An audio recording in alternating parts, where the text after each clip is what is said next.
Ang nangyari dito guys, bali saksak natin itong for the box.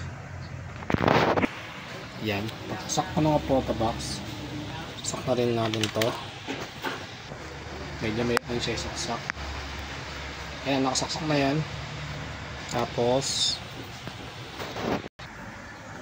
on lang natin to.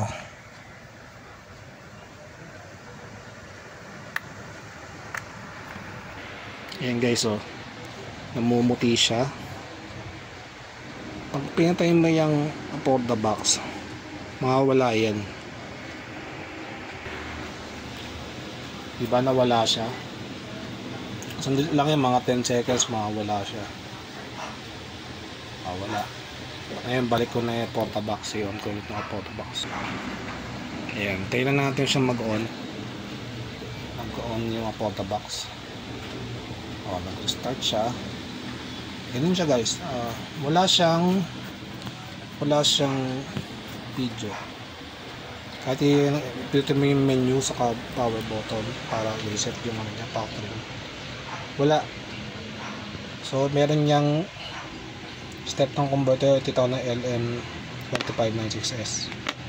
Meron siyang ito to, DC power adapter, 1 to 2 way power adapter yan. Bibili lang yun sa Shopee o TikTok shop. Ayan, yan siya nakadugtong dito. Okay. So yan guys, yan lang siya. Hindi siya mamatay kasi nga nakasaksak yung for the box dun sa HDMI. Nakakabit ng HDMI, may kita nyo guys, nakakabit ng HDMI. So hindi siya namamatay. So ayan na yun. Hintayin natin yung remote control, saka yung IR remote control nya, saka yung joystick cable na para dyan, para sa IR receiver natin. Okay, ito yun, yung IR receiver natin. Ilagay natin yan sa likod.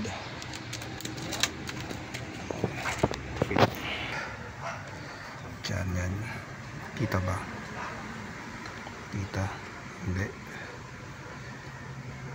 Postal na. Off mo muna tong screen. Dito natin siya ilalagay. Ayan, nakita nyo yan guys.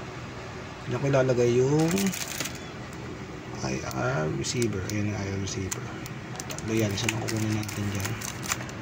Dito ko ilalagay pag dumating yung cable, para makontrol natin siya, bumalik siya sa blue screen. Okay, pause natin. Napansin nyo guys, naka-tape lang tong aking tablet stand. Naka-scotch tape lang yan, hindi ko siya tinunilyo. Pwede nyo siyang tumnilyohin kung gusto nyo. Pero ingat lang kayo dahil baka magbiyak yan. Okay. So yun lang guys. Hanggang dito lang tayo. So thank you sa panonood sa ating maiksing vlog. Okay, about sa ating desktop monitor project. Bye bye.